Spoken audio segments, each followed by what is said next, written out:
What's up? What's up? Welcome into another live. I had the damn mic muted. What the world am I doing? Well, welcome back into another live show. As y'all can see, I'm not a professional at this because I had the damn mic muted. But just wanted to hop on here, talk a few things tonight about South Carolina. I want to look at the schedule, the 2025 schedule, the upcoming next year schedule. Talk a little bit about that, give my thoughts on that a little bit. Talk a little bit about the transfer portal as it is heating up for the Gamecocks. Also want to talk a little bit about the NIL. Don't know a whole lot about NIL, but I'm going to try to talk a little bit about it. I was hoping to have my good buddy Jordan Dillmaker on here. He's a little more in tune with the NIL things about South Carolina, so I was hoping to have him on here, but him and his beautiful wife is out having like a date night, a little just a hangout. You know what I'm saying? It's good to have nights where you can hang out with your spouse and have a good time, and so can't fault him for that. He was going to be here, but he had other plans. But I'm going to try to get through this as best as I can. I appreciate everybody for stopping by. Make sure you hit that thumbs up. It's free to YouTube. All you got to do is hit it. It lets everybody know that I'm online, gets this video, this live stream out to more people. So hit that thumbs up. Subscribe if you're checking this out for the first time. If you want to help out, you can also donate to the channel by hitting that super chat button and donate, leave a comment as well through that. You can also hit me up on the Cash App. I think it's working. I don't know if it does or not, but last time I did it, or one time I did a live not too long ago, it wasn't working for some people. But if you want to help the channel out, you can. I appreciate all of it. What's up, David Green, Real USC, William Jones? Welcome in, guys. Like I said, we're going to talk a little bit about the schedule. I'm going to run through it, give a little thoughts on it, talk a little bit about it, and and then we'll move on to the next topic. That's how this thing's going to roll. Like I said, I'm not a professional, so if you're looking for a professional live stream, you guys in the wrong spot because there's nothing professional about my live. So we do it how we do it, and that's how we roll around here. So, the Heisman show's on too. I forgot that was going to be on tonight. I know a lot of people are probably watching the Heisman. Good luck to these young men as who knows who's going to get it? Me personally, I think Travis Hunter will probably end up walking away with the Heisman, but you never can tell. Dylan Gabriel's done some good things this year. Ashton Jeanty running the rock real hard. Great running back at Boise State. Cam Ward, phenomenal job at Miami. They ended the season with a winning record of 10-2, I believe it was. So great performance by him as well. And who's the fourth guy? Let's see. Cam Ward, Jeanty, Travis Hunter, and Dylan Gabriel. Yes, all four of them. So there you go. David Green said, me for Jeanty, but Hunter wins. Yeah, man, you can't go wrong with any of these four guys that's up there, I think, or at least three of them. I don't think you can really go wrong with giving either one of these guys the Heisman Trophy tonight. I think they all have done phenomenal things with their teams, and you can't. It's going to be hard to pick a real true winner tonight, but I think they're all very deserving of the Heisman. So that's my thought on that. But we're looking forward to seeing who wins it. I guess they'll announce it probably here in another 30 minutes or so because they do a whole lot of talking, kind of like any other show on ESPN. They talk a lot about stuff. They talk about the players, what they've done. And they then they give out the Heisman. So, and of course they give a speech, the thank you speech and all that. So, but we'll see who wins it. But like I said, this stream there's nothing professional about this. We're going to talk a little bit about it, and I'll give you my thoughts. Like I said, we're going to start. I know there's some breaking news going on around the program. We'll get to that in a few minutes. I just want to jump on the schedule real quick. As the schedule was released the other night, can't remember what night it was, Tuesday night, Wednesday night, one of them nights. I was planning on doing a live Friday night, last night with Jordan, but I was going to do a live last night with Jordan, but I had some family things come up. My son had a basketball game. So I had some family things, so I didn't get around to doing it last night. So I figured I'd come on here tonight and talk to you guys about it. So let's go ahead and jump into it. I ain't going to waste no more time. The 2025 schedule, man. I'm pretty sure everybody's seen it. I think it sets up early on in the year pretty favorable for South Carolina. The first game of the year, Mercedes-Benz Stadium in Atlanta, Georgia, taking on Virginia Tech, a team that some people thought was going to be a real contender for the ACC this year, but it kind of fell flat on their face. Finished the season at 6-6, headed off to the Duke's Mayo Bowl to take on Minnesota, a 7-5 team. So, going to be a pretty I guess, a pretty good contest between two similar teams in that aspect. The second game, September 6th, we're back home, our first home game of the 25 season. Take on in-state team, South Carolina State from the MEAC, 9-2. They played in the Celebration Bowl today, got blown out. I think it was like 28-7 or 35-7, something like that, to Jackson State, who finished the season 11-2. That game, yeah, I mean, we all know how that game's probably going to play out. But, we still have to schedule teams like that. As we've seen this year with the playoff committee, it's not about your strength of schedule. It's basically how many wins you can get. So chalk that up. Hopefully chalk that up as a win for the Gamecocks and move on to our next game the following week at home. We'll take on Vandy, a team that finished this season 6-6. Was a Cinderella, a feel-good story for the SEC. And I'll get to everybody's comments here in a minute, so don't think I'm ignoring you guys. I'm just trying to go through the schedule, then I'll try to go back through and talk about the comments. But like I said, Vandy was a feel-good story, a Cinderella story this year for the SEC. But next year, or they finished the season 6-6, headed to the Birmingham Bowl. I guess you call it the Battle of the Nerds because they played Georgia Tech. They finished 7-5, so pretty similar record there. Should be an interesting game. Headed into next year, though, there won't be no Diego Pavia, as I think his verdict, I guess, he appealed to try to get another year of eligibility back. It was denied, so no Diego Pavia next year. As far as I know, I don't think anything's ever changed about that, but I think he's done for. So no Diego Pavia for Vanderbilt. I think Vanderbilt's going to be pushed back down to the cellar, to the basement, whatever you want to call it. They're gonna be back down there next year. Like I said, it was a feel-good story this year. Stadium renovations, adding more stuff to it. Just a feel-good story. I think Clark Lee won the SEC Coach of the Year, I think, or I can't remember which. He won some Coach of the Year. But anyway, I guess the SEC coaches awarded him the Coach of the Year in the SEC. So that's that game. Then we go on the road, go to Como, Columbia, Missouri, take on Missouri. Missouri's going to be a different team next year. This year they finished 9-3, another phenomenal year by Eli Drinkowitz, by the Missouri Tigers. Shane Beamer finally beat them this year, finally got that monkey off her back, finally was able to beat an Eli Drinkowitz team this year. It took a hell of an effort, a hell of a run by Rocket Sanders late in that game to prevail to give us that win over the Missouri Tigers. But they finished the season 9-3. They off to the Music City Bowl to take on Iowa, an 8-4 team. So I say a pretty good matchup there. That's going to be an interesting game. But next year, though, we're looking at next year. I think, like I said, Brady Cook's gone, Luther Burden's gone. I'm assuming Theo Weiss is gone. I'm not 100% sure on that. But I think they're going to take a step or two back next year offensively. But you can never count out Eli Drinkowitz. He can recruit. He can bring in talent.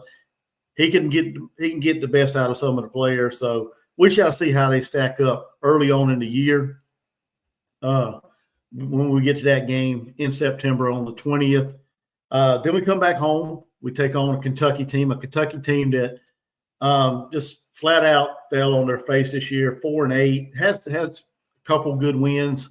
South Carolina went on the road to Lexington, Kentucky, and dominated them. I think it was 30-6 or something like that. I can't remember. I ain't good at remembering the scores, but we went on the road and dominated them. They're coming to our place this year or this upcoming year, next year, and they're gonna be without Brock Vandegrift. He's gone, of course. As far as I know, he's gone. I don't think he's got any more eligibility left, but it's going to be a good game. We got them at home, like I said. September 27th. And then we got our first bye of the year, which comes October the 4th, the beginning of October. And just looking at that, the first 5 games, I think South Carolina has an opportunity to jump out to a 5-0 start. I really do. The Virginia Tech game, the Missouri game on the road could be an issue, but we'll see. I think South Carolina has a realistic shot of jumping out to 5-0, which will do good for our resume going forward. As far as, I guess, if the committee's still looking at who you beat or how many wins you have, I guess. So the more wins we can stack early, the better. This past season, by this time we were sitting at what, 2-3 or something like that. Let me get back to the schedule. Wish I had that thing pulled up. Let me look at the schedule. I think we were like 2-3 or something like that by that time last year. So let me get there.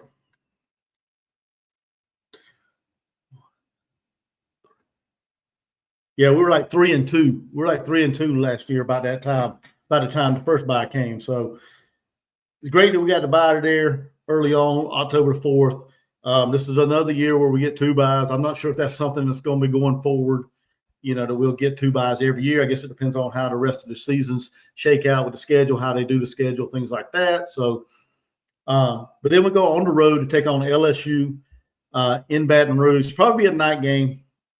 It'll probably be a night game, and it's held to play in Death Valley there at Baton Rouge at night. So that should be an interesting contest. Hopefully we can get some payback, some revenge for this past season. LSU escaped with a 36-33 victory due to what some people want to call maybe some officiating issues, things like that. But like I said, we need to go on the road. We need to take care of business and get our revenge on them. This is a tough stretch right here, October, beginning of November. It's a tough stretch for the Gamecocks, like somebody said in the comment, and I'll get to them in a minute. But it's a tough stretch, tough SEC stretch, where we have, let's see, starting at LSU, we have 3 on the road and 2 at home during that stretch of October to the middle of November. So we got a tough stretch of games right there coming down the stretch between October and November 15th. And we started off on the road with LSU. LSU finished the season 8-4, headed to the Kinder's Texas Bowl versus Baylor, another 8-4 team. So even matchup there when you look at it. As far as all these bowls, you never know who's going to opt out, so you can't really say who's going to have the better advantage over which team, but that's who they play and should be a good bowl game. We'll see as we go along. Then we come back home for October 18th. We welcome in Oklahoma, a team that we went on the road and embarrassed. We embarrassed them in Norman, Oklahoma. Their quarterback, Jackson Arnold, decided to transfer. He went off to Auburn. So for anybody that still thinks Lenore Sellers may be going to Auburn or somewhere, I guess he's not going there because Jackson Arnold is heading there. So unless Auburn's planning on trying to take 2 quarterbacks through the portal, Lenore Sellers ain't going nowhere. That's the bottom line. Let's go ahead and say it. Lenore Sellers ain't going nowhere. I don't care what anybody says. But anyway, Oklahoma finished the season 6-6. Disappointing for Oklahoma fans. I know they expected a whole lot more from Oklahoma, but that's what they ended the season with, 6-6 record, headed to the Lockheed Martin Armed Forces Bowl to take on the winner of the Commander-in-Chief's Trophy today, the Navy midshipman. That's right. Me being a Marine veteran, pulled for my Navy brethren today, and they actually got the job done. Surprisingly, they whooped Army today. And took home the Commander-in-Chief's Trophy. Great win by them. Salute to them. Salute to both Academy services today on a well-played game. The real winner in this whole thing is the American country, as we got some real upstanding young men that's going to serve our armed forces going forward the next 4 years or so of their career, or however long they decide to stay in the service. So then we come back home, or we stay home, actually October 25th, take on Alabama, a team that, South Carolina lost to 27-25. We were a missed 2-point conversion or a drive down the field after a perfected onside kick. We could have drove down and got in the field goal range. We could have had an opportunity to win that game, but we didn't. We ended up losing the game, losing the head-to-head with Alabama. And a lot of controversy started there as far as the playoffs. South Carolina was kind of left out. Alabama was kind of in the mix, but Alabama got left out, and they are going to the ReliaQuest Bowl, which surprised me because I figured if Alabama would have got left out of the playoffs, they would have been to the Citrus Bowl, and South Carolina probably would have slid down to about the Gator Bowl or ReliaQuest Bowl. But Alabama's going there. They're going to take on a 7-5 Michigan, which I think is kind of embarrassing. Actually, I don't know how Michigan ended up in that good of a bowl game, but I guess the way the Big Ten shaked out, that's where they fell in the pecking order. But either way, Alabama will take on Michigan in the ReliaQuest Bowl. So a good game. It should be a good game there, Alabama. Hopefully we'll roll in that game. I have no love lost for Michigan. I really don't hate them, I guess you could say, or dislike them. But I prefer Alabama to go there and beat them because, of course, the chairman or the spokesperson of the playoff committee is the athletic director of Michigan. So, yeah, that's where that is. So, yeah, I hope Alabama does throttle Michigan in that bowl game. Then we go on the road to Ole Miss, Oxford. Ole Miss finished the season 9-3, so great season there. They're right up there with us as far as record-wise. Going to the TaxSlayer Gator Bowl to take on a surprising Duke team that finished 9-3 as well, with Mike Elko going to take the job at Texas A&M. Kind of figured Duke would probably slide down a lot further than they did in the ACC, but Manny Diaz had that team rocking and rolling and competing, and they actually won 9 games this year. So kudos to Manny Diaz for a job well done at Duke. Now their quarterback hit the transfer portal, so who knows what that bowl game is going to look like as far as Duke, as far as Malik Murphy. Like I said, he's off and gone. I can't remember where he went. I think he went somewhere, but I can't remember exactly where he went. But so that game should be who knows? I think Ole Miss will probably take care of business there without Duke starting quarterback. Then we got another bye the second weekend of November the 8th. So we got another good bye coming as it kind of, gives our team an opportunity to kind of get right, get rested, get ready for the last 3-game stretch to finish the season strong. So after that bye, November 15th, we go on the road. My bad. We go on the road to Kyle Field to take on Texas A&M, who finished 8-4 this year under Mike Elko's first year. So not a bad season. But they finished 8-4, and they're headed to the SRS Distribution Las Vegas Bowl. Now that's a damn mouthful. They take on Southern Cal, 6-6 team. Kind of disappointing in this year with the Big Ten. Kind of disappointing there. Finished 6-6. But that should be a good game. Hopefully it will be anyway. I'm gonna watch all these. I'll probably watch most of these bowl games, if not all of them. So hopefully it'll be a good contest. I will be doing a lot of live streams as well. So a lot of fan reactions to some of these bowl games. Even though I don't care about most of them as far as who wins, I will be doing some live streams as well. So after Texas A&M, November 22nd, as y'all can see on the schedule, we welcome in Coastal Carolina, who finished the season 6-6. They're staying home. They're playing in the Myrtle Beach Bowl against UTSA, which is 6-6 team. Should be another good bowl matchup there. And then we finish up at home, bringing in-state rival Clemson back home, back to Williams-Brice. Clemson finished the season 10-3 on the year after winning the ACC title in backdoor action, I guess you could say, against SMU, which SMU had a great season. Both of the teams made the college football playoffs, of course. But Clemson won the ACC title narrowly by a field goal, but you still have to, you still won the game. So whether it's a field goal, whether it's a safety, whether it's 1 point, whatever, they still won the ACC championship. And now they off to the college football playoffs where they will take on an 11-2 Texas A&M. So there's our schedule right there. Like I said, the first half of the schedule, as far as first games, I think South Carolina has a great opportunity to start the season out hot. like I said, they're on a 6-game winning streak. They can win the bowl game in 7 games. They reel off the first 5. That's a 12-game winning streak, one of the hottest teams in the country. And like I said, then we hit that stretch of SEC games.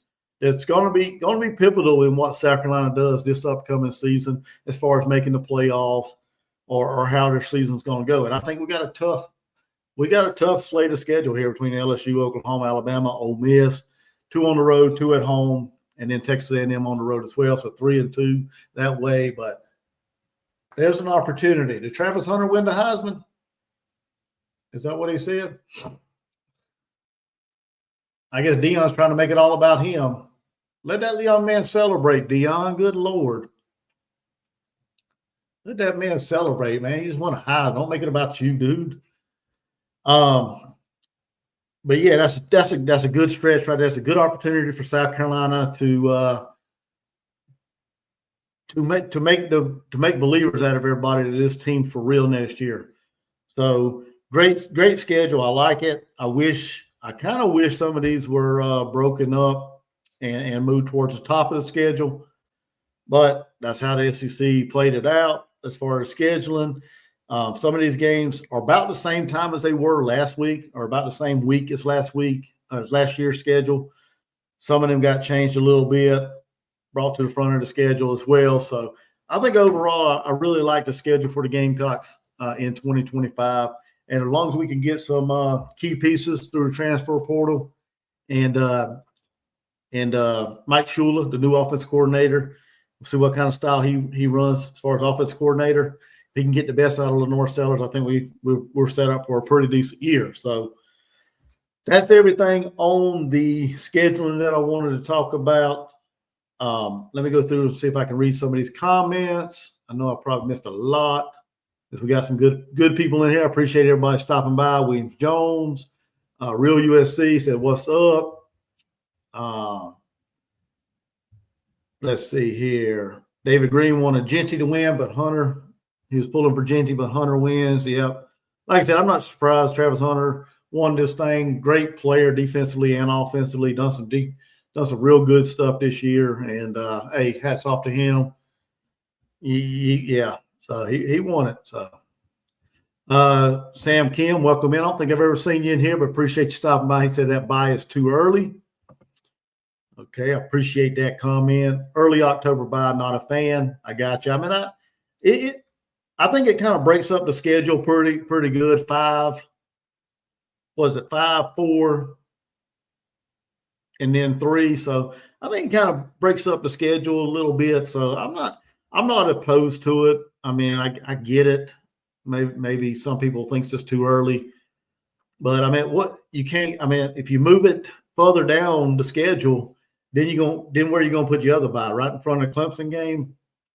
I mean, we're already playing Coastal. I mean, I guess that would give you 2 buys, kind of in a way, as long as you take care of business against Coastal Carolina. So, I mean, I get some people may think the buy is a little early. So I get that. I appreciate your comment, man. Real USC said Hunter only leads in 1 stat. Shouldn't be a conversation or even close. Genty by a mile. Yeah, I mean, you can argue that. I mean, you can argue that as well. But I think it's the way the college football landscape is today, you know, when you don't hardly see this anymore where players play both ways, and to do it as effectively as he's done it. I mean, I got to give props to him for that. So, but I understand your sentiment there, Real USC. William Jones said Cook won't be there for Mizzou. Yeah, Brady Cook's gone. Luther Burden's gone. Theo Weiss, I believe, may be gone. I'm not 100% sure. So, Southern voters hate Genty. He has no chance. Yeah, I don't know exactly how the Heisman's broken down as far as voters, but yeah, I can get that as well.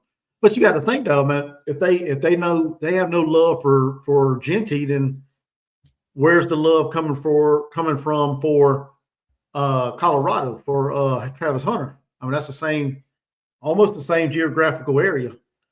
So I mean, I don't know.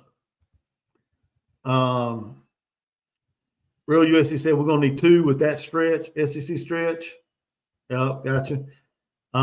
Sam Kim with another one said playoffs are spilled milk for the Gamecocks, 10-2 next year and in. Yeah, that's what I think it's going to have to take that 10-2 or 11-1 for South Carolina to get in. They can't drop games that they shouldn't drop, or if they have the game in control. They need to finish the game. They need to finish these games when they are ahead, kind of like the LSU game. We saw how that played out this year. 17-0 lead, jumped out, boom. But it seemed like we got conservative, took our foot off the gas, and let them back in the game. Didn't seem to make many adjustments down the stretch, and we lost the game. Now, we can always say that, the referees kind of took the game away from us, but like I tell my son, you shouldn't let the human element, the referees, decide your fate. Take care of business. Don't let them make that call.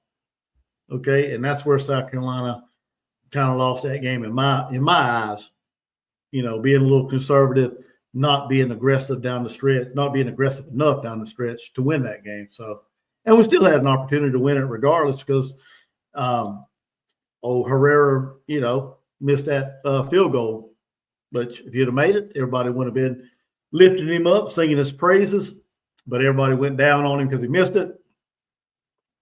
It's a pressure situation for that young man. He really ain't had a whole lot of experience in kicking at South Carolina because he really hasn't kicked the ball a whole lot as far as in contests. So,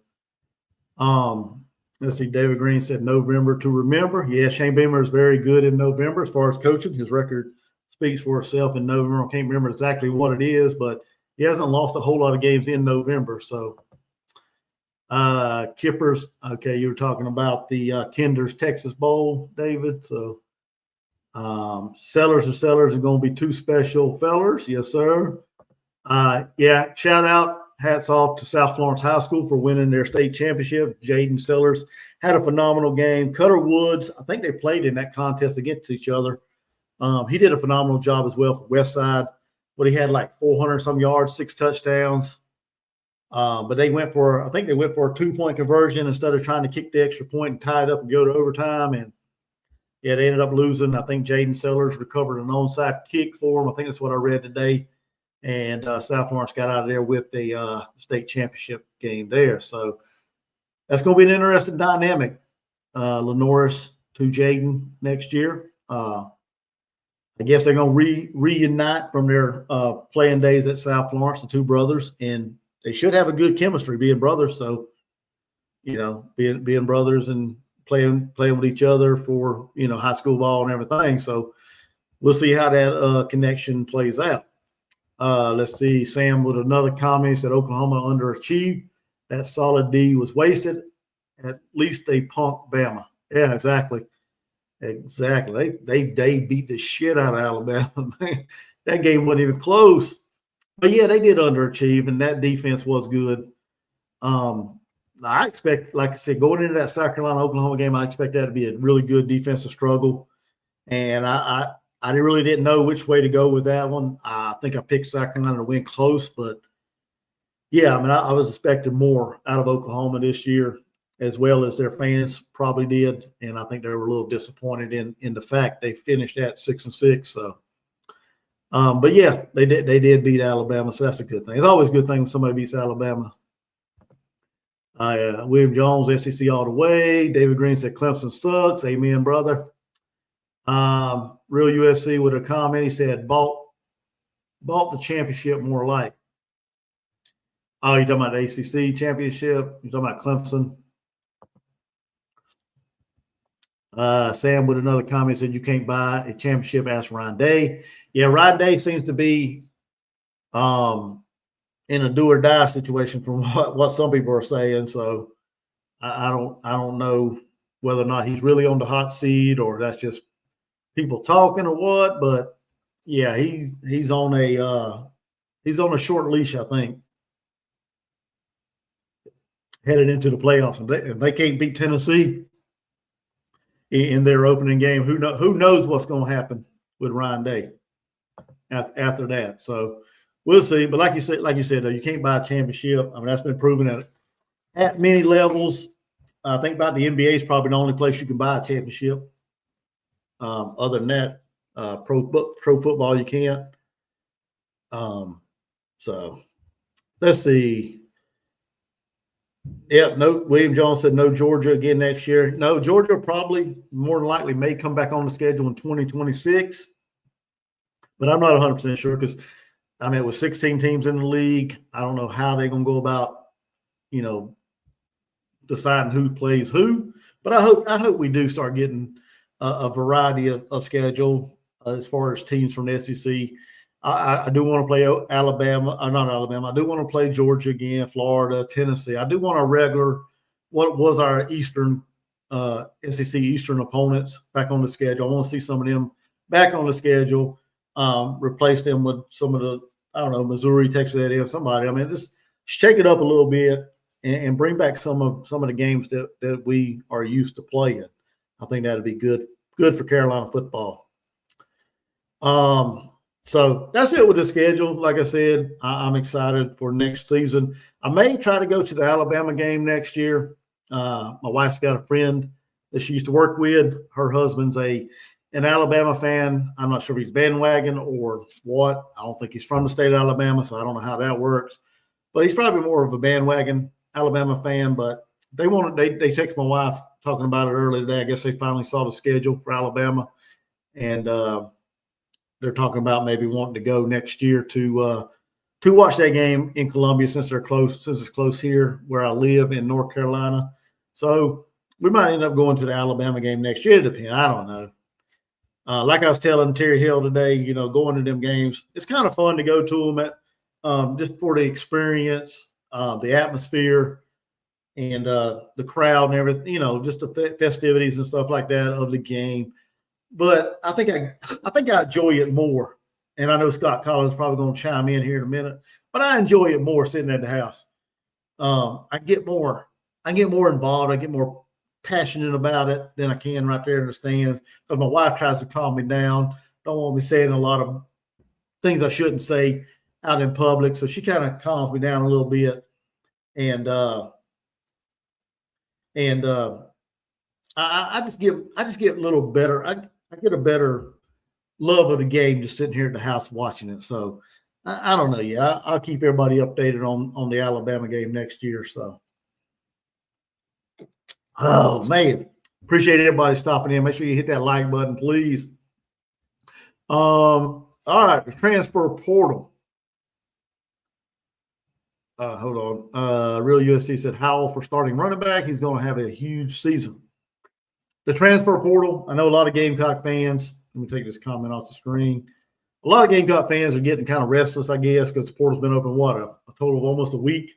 So a lot of Gamecock fans are stressing out or worrying about what Coach Beamer and the staff are doing, how they're going to replace key parts of the team that graduated, has moved on. So they're freaking out about the transfer portal, why South Carolina hasn't made any moves, why we haven't got anybody in the portal. I mean, it's all over social media, all over X, Twitter, whatever you want to call it. But today, finally, South Carolina got their first two transfer portal pieces today, two positions of need. At edge, we got an edge rusher today that transferred. Coming in from Missouri. So apparently the young man got confused coming out of high school. They told him he was going to Columbia. He ended up in Missouri. I don't know what happened there. Now he's coming to South Carolina. Jalen Brown, a 6'6", 255 defensive edge player at Missouri. He's a freshman this past season. He only played in like 4 games, so he didn't play a whole lot. So he was able to keep his redshirt freshman intact. So, or he was able to keep his red shirt intact. So he's got, 4 years, I guess, to play. So he's coming in. Not really a whole lot of stats on the young man. Like I said, he recorded a couple tackles here and there, but not anything eye popping as far as that. I think with him coming in, he's probably going to be more of a development player, just to add some depth to the defensive line, to the edge rushing room of South Carolina behind Dez, Dylan Stewart, all them guys. I think it's just a piece to add depth to that. So, like I said, don't know a whole lot about the young man. He don't have a whole lot of stats. We're also at that position. We're also recruiting a young man that I read about a little bit ago. See if I can get it pulled up here. A young man from Florida, from the University of Florida. Who's that? Kelby Collins, I think it is his name. That ain't him. Oh, yeah, Kelby Collins, who's supposed to be visiting the Gamecocks on Tuesday, after he takes a trip to Alabama this week. So we got another guy that can play the edge as well, supposed to, give the South Carolina a visit. So stay tuned to that. Hopefully we get some more good news, as that is a definite position of need that South Carolina has to try to fill the spot vacated by Kyle Kennard, our Bronco Nagurski Award winner. Solid defensive player, had 11 and a half sacks. He just balled out this year. And speaking of him, he's going to, for everybody who don't know, he will be opting out of the bowl game. So that's probably the only opt-out I've heard of so far. So he won't be playing in the bowl game. So we got that position of need that we have to take care of. And if we can bring him in, Kelby Collins, or that, was it the other guy from Missouri? I'm not sure if he committed it yet, but Nawari. We'll see what the news on that guy is as well. So y'all stay tuned to this channel, and I'll try to keep everybody updated on that. But that's a position of need since Kyle Kennard left that the South Carolina needs to address. And you got to have faith in Coach Beamer, like somebody said on here. David Green said Beamer has a plan. You got to have faith. You got to trust the process of Coach Beamer, Clayton White, Mike Shula, all the coaches. You got to believe in the process and just stay the course, and just look what we did this past year. I mean, we did it. We did it with the portal, man. We brought in some great additions through the portal. Kyle Kennard, Demetrius Knight, both of them guys, huge impact players on defense. On a defense that we was unsure of coming into the season, or at least I was anyway. So we brought in the key pieces last year. Just trust the process that Beamer will do the same thing this year, and we'll see how it unfolds the rest of the portal. Another guy that South Carolina got, we addressed the interior offensive line as Nick Sharp, a 6'2", 335-pound interior offensive lineman, played right guard at Wake Forest. He's transferred to South Carolina. I think they're waiting on his paperwork to come through, but he was a second commitment today. So we had two today within the last, 3 hours or something like that, 2 or 3 hours. So we're addressing the offensive line as well. So we had some more depth there. Nick Sharp only has 1 year to play. He's a 3-star according to On3, their rankings and stuff. He was a 3-star, I think, coming out of high school as well. The other guy, Jalen Brown, let's go back to him for a second. He was a 4-star coming out of high school. He's also a 4-star according to On3 and all their rankings and things like that. So take what you want out of that. It all depends on what we can get out of them. I don't put a whole lot of value too much in stars. If a player's good, it's going to shine, just like Kyle Kennard, just like Demetrius Knight. They may not have had the high 4 or 5-star ranking, but how they played showed on the field, and that's what you want out of these young men. But we got Nick Sharp, like I said, interior offensive lineman, played right guard. He played 718 snaps this season on offense and on field goal unit. So he's got experience. He's got the talent to play it. We need help on the offensive line. We lost Torricelli Simpkins. We lost Kamar Bell. We lost Rashawn Lee. So we need to shore up our offensive line. Yeah, we got players they're still there. They're from the last couple of recruiting classes with Trayvon, Big Tree, Babalade, Josiah Thompson, all them guys, Marquis Anderson. We still got guys. We still got dudes on the roster, but it's always great that you can bring in some experience, players that's played, Power 4 level competition that kind of come in there and kind of stir up some position of needs for the Gamecocks. So outside of that, that's all I've heard so far as the transfer portal. Good news is South Carolina's lost some people to the transfer portal, or I guess you say you look at it one way, it's bad news. They lost some players. Good news is not a lot of them players played meaningful snaps. I hate that we lose these young men, but it's the nature of the game. You can't keep everybody on your roster. So these young men decided they wanted to go somewhere where they can, crack the two deep, get some playing time. So you can't blame them. You can't fault them for that. So it is what it is when you look at it from that aspect.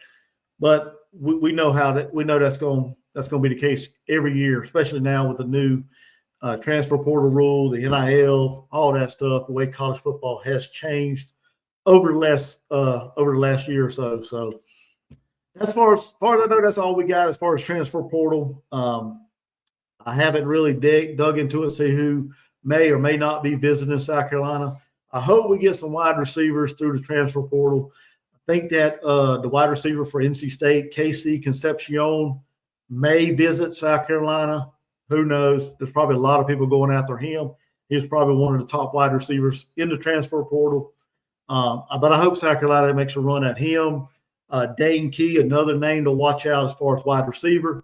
If everybody remembers his recruitment, I think it was basically down to South Carolina and Kentucky.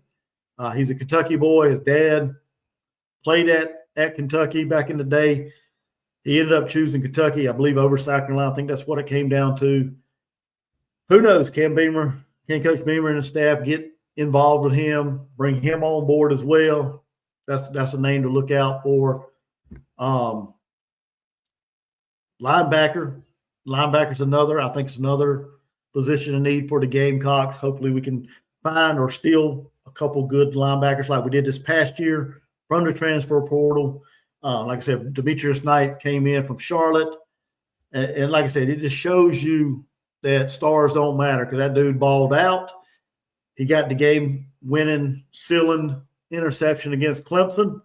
So it goes to show you, it's not the stars that matter. It's the heart of the player and how they perform on the field and how you can get the best out of them night in and night out during the season. So that's a position of need, I think, as far as the defensive side of the ball. And I believe that's – right now I think that's about what I would think they would need. So y'all stay tuned to this channel as far as the transfer portal. I'll try to keep everybody updated on that as well. And, we'll see about that. Now we're going to talk about something I really don't know a whole lot about, so I may look stupid on this one, but the NIL, like somebody said, I can't remember who said it earlier. Mr. Terry, what's up, brother? Welcome in, sir. He said, like the fact that they have worked early to keep a lot of players from entering the portal. Yeah, the Garnet Trust has done a great job of kind of locking down some of these players, some of our experienced players, our key pieces this year. They've done a good job of locking down some of the talent, keeping them in Columbia, keeping them away from the transfer portal. And that's a tribute to Coach Beamer and the staff for doing a good job of constantly recruiting these guys. Because like I said before in the past, and my thing nose itches, but like I said before in the past, you got to with the way the new football is this year, the college football is starting to become, you got to constantly recruit these young men. Okay, with the transfer portal, there's no limitations on how many times you can transfer, I don't believe. You don't have to sit out a year.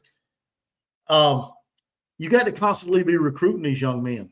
So I attribute that to the Garnet Trust for locking down these student athletes, giving them the NIL value that they deserve, I guess it is, keeping them in Columbia, and also Coach Beamer, like I said, for constantly recruiting these young men, because that is key today, because there are so many teams out there trying to get in on some of these good players. For example, Dylan Stewart, what did he have, like 6.5 sacks this year, I believe it was.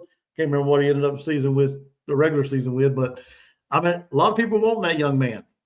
A lot of young men are wanting that. A lot of people want that young man, and the Garnet Trust locked him down. I think he got $1.5 million as far as NIL. So, or at least that's what was reported. I don't know exactly the in and outs of all that, but that's what they supposedly reported.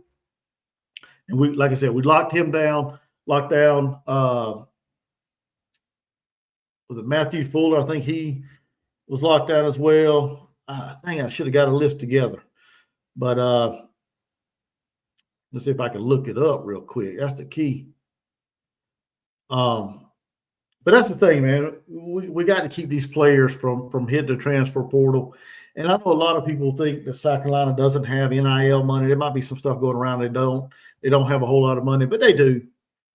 They do. South Carolina's got the NIL funds to compete with other teams.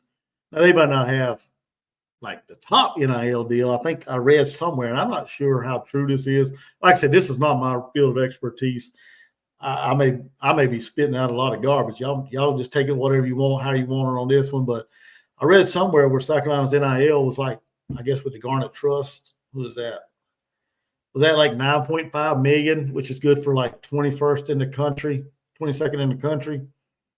But we got a new athletic director coming in, Jeremiah Donati.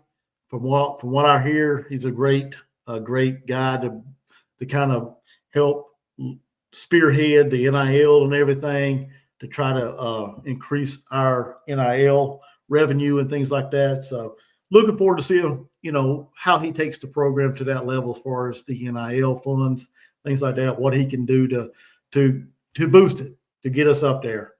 I think we're like 12th in the SEC or something like that, from what I read earlier. If that number is correct, I think we're sitting around 12th, I believe, from what I read earlier when it comes to NIL in the SEC. So still got a ways to go as far as trying to be up there as far as one of the top NIL programs. But like I said, it's not my field of expertise. So I wish I had my buddy Jordan Dealmaker on here. He could probably speak more about it, but he's not available tonight. So y'all gonna get my not so good version of it, I guess. Like I said, I'm not 100% sure about NIL, and I wish I would study it more and get involved more in trying to figure out the whole NIL things, but I can't. What's up, Jay Mack? He says Spurs up, brother. Welcome in. I don't think I've ever seen you in here either. If y'all new, make sure you hit that subscribe button. Make sure you hit that like button as well. It helps the channel out. I appreciate each and every one of you. So let me see here. Let's see if I can pull something up real quick, and I can talk about who got locked in if I can find it. As far as who got locked in through the Garnet Trust, and maybe we can talk about that a little bit. I need to learn how to spell.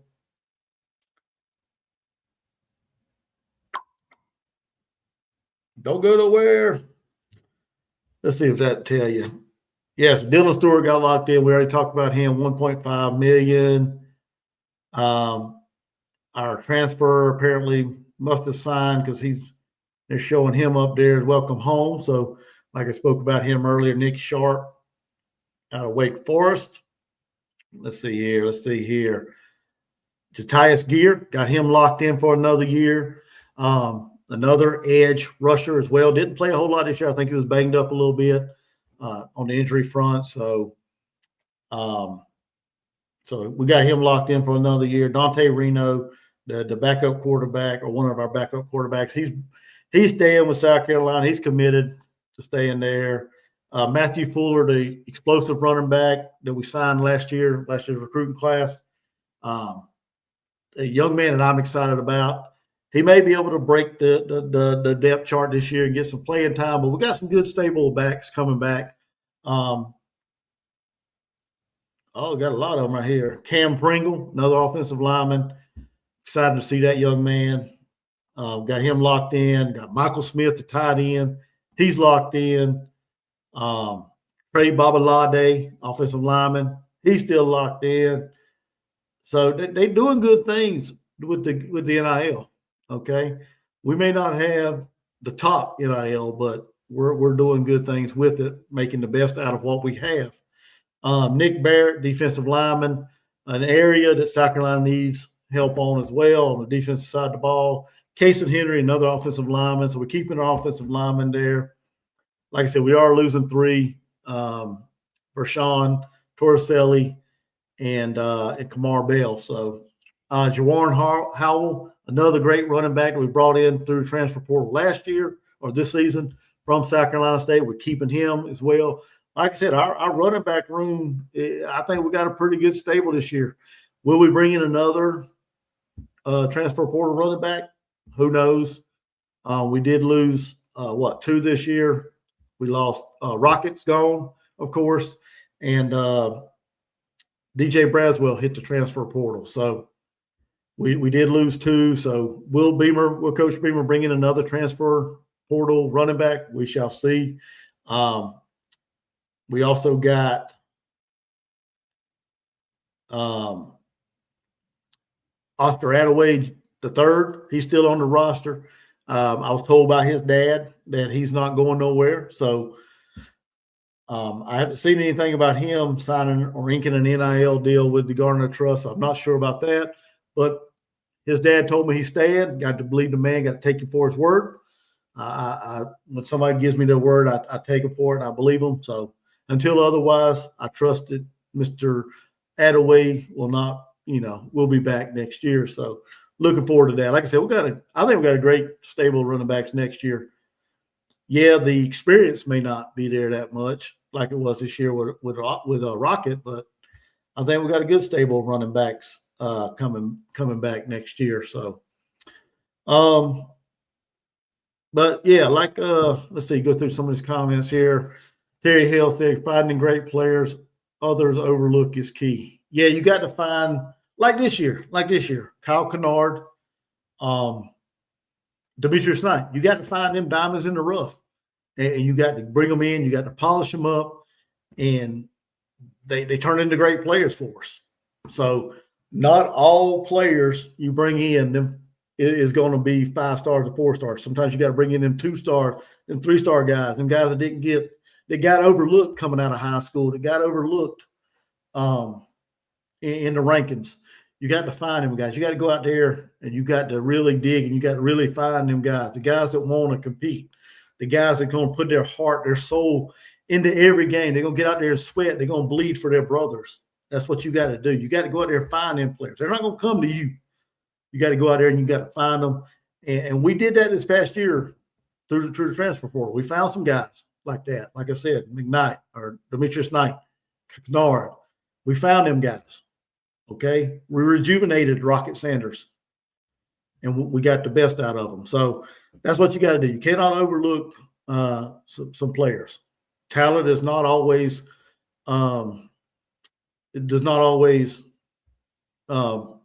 talent does not always equal your star rating coming out of high school, whatever.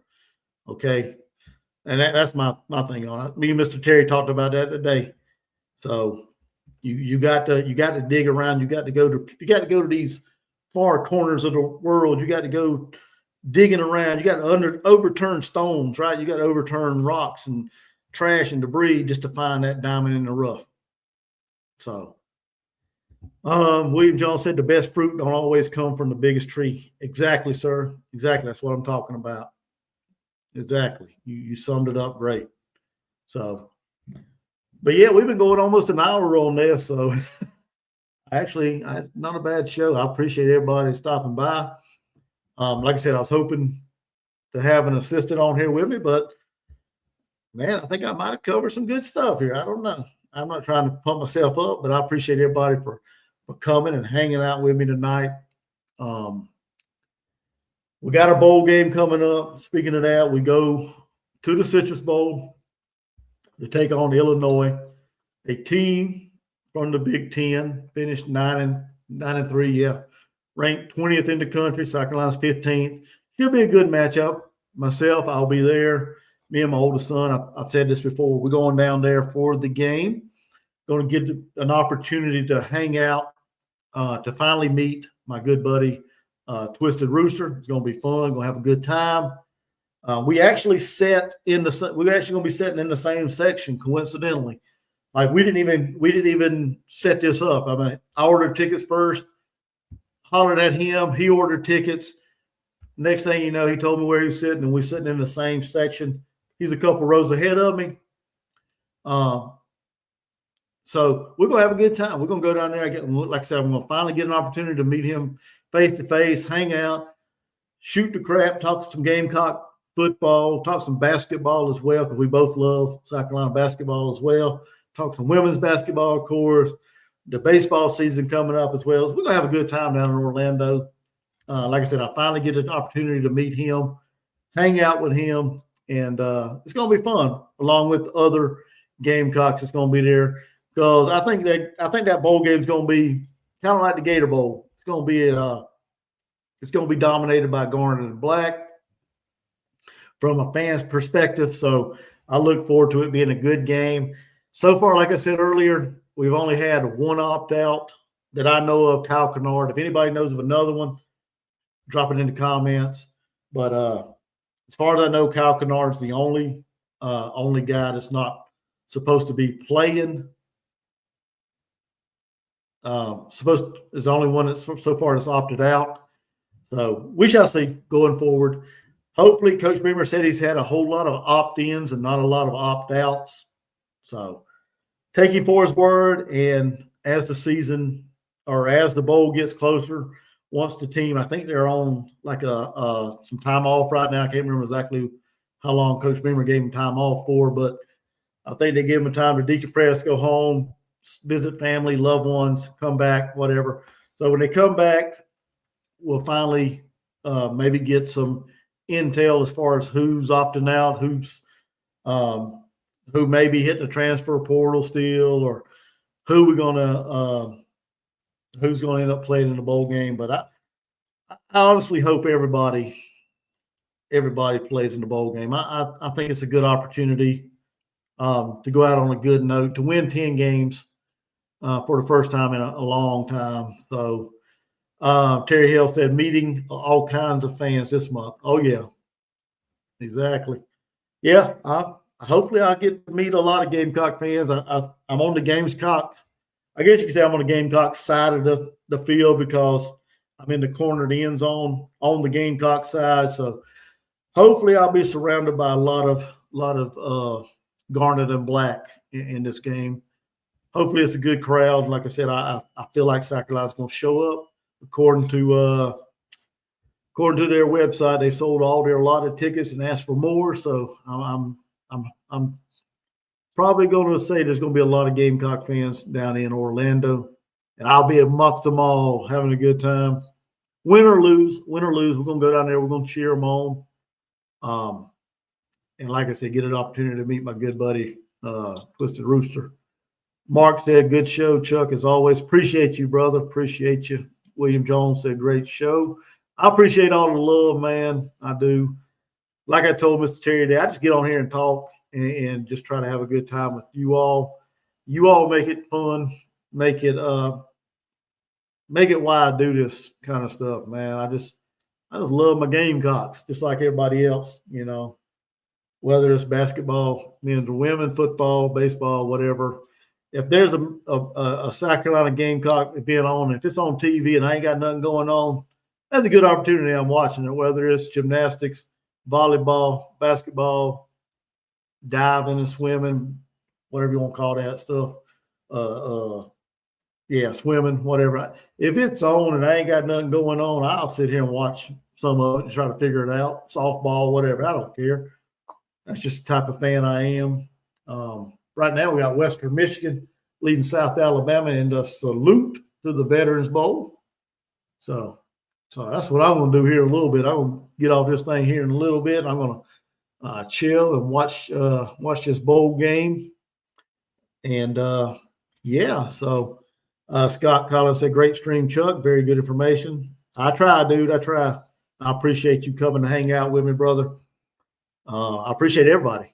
Right now, it looks like we've got about 12 people in here. So, according to the YouTube numbers, and I think it's been a good stream. A lot of good information that I wanted to put out the other night, but it just didn't work out last night as well.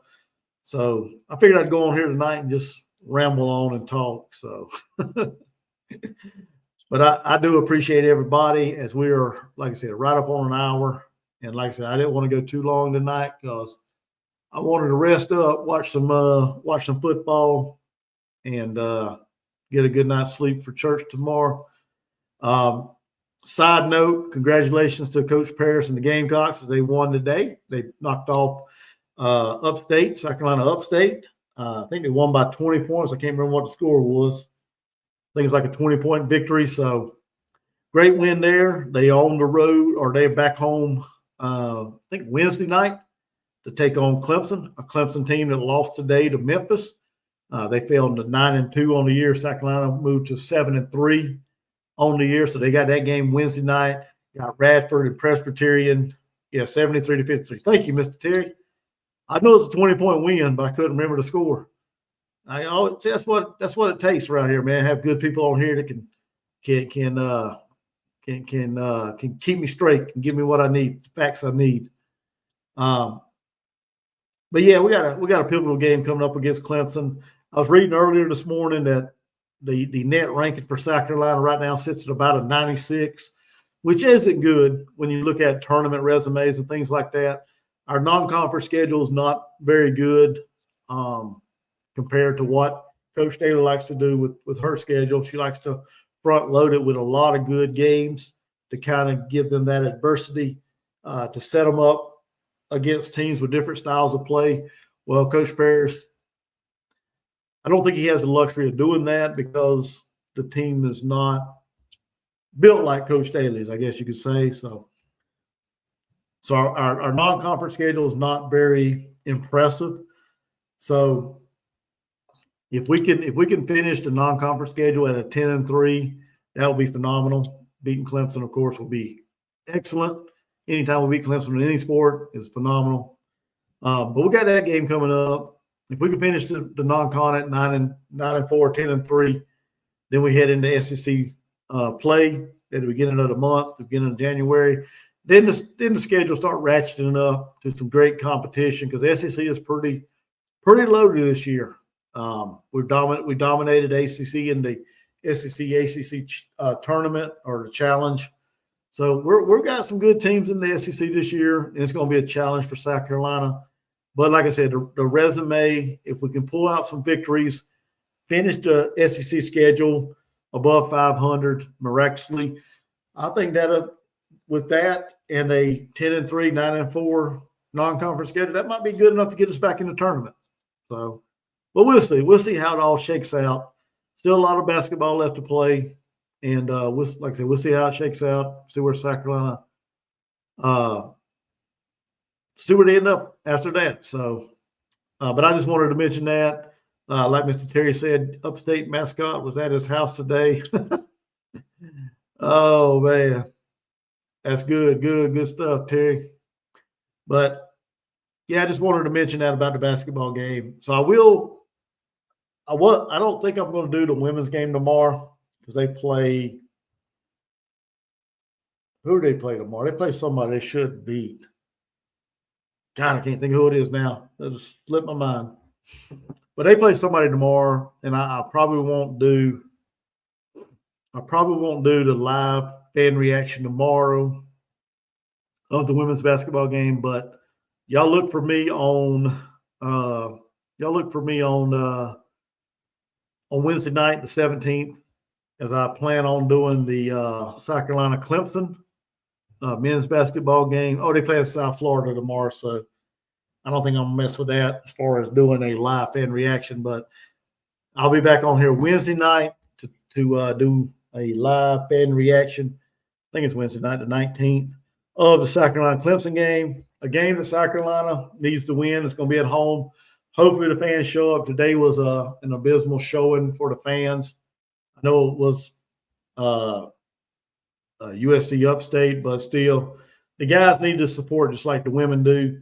So hopefully the fans will show up for the Clemson game Wednesday night and fuel the team and lead them to victory as they take on Clemson. So, but I will be doing that game. So y'all tune into that if you like this stuff. If you like my fan reaction stuff, tune in Wednesday night. And of course, the bowl season. I'll be doing live fan reaction watch-alongs of several bowl games. I'm not sure. I don't have a list yet. So this is just me talking about my channel. So I will be doing some bowl games. So y'all stay tuned to that as well. If you subscribe, make sure the notifications on. That way you guys get notified when I go live and things like that. And y'all can come hang out with me and we can have fun. We can have fun. We talk about the bowl games, talk about the teams that's playing. Not really I probably won't get aggravated because I won't have any investment in none of the games outside of the Citrus Bowl, and I'll be there live. So as far as, reacting to some of the other bowl games, it's probably going to be pretty calm, pretty relaxed for me. So, but I will be doing lives as far as the bowls, and y'all stay tuned to this channel. I appreciate everybody for coming tonight. William, Scott, Terry, David, J Mac, appreciate you stopping by. William Jones, who else? Real USC, appreciate you as always. Sam Kim, like I said, a couple of new people in here that I haven't seen before. Appreciate you stopping by. But yeah, it was a good stream. I hope everybody enjoyed this. Let's finish this season strong. Let's finish this season strong with a 10-win season and go into next season on a roll and see what we can do to make some noise next season. So with that being said, thank you guys. Like I always said, love on your family. Do something great for somebody, because you never know what tomorrow holds. You're not promised tomorrow. So love on your loved ones, your family, your kids, your spouse. Love on them. Let them know you love them. And like I said, most importantly, be kind and do good things for other people. And I'll see you guys in the next one.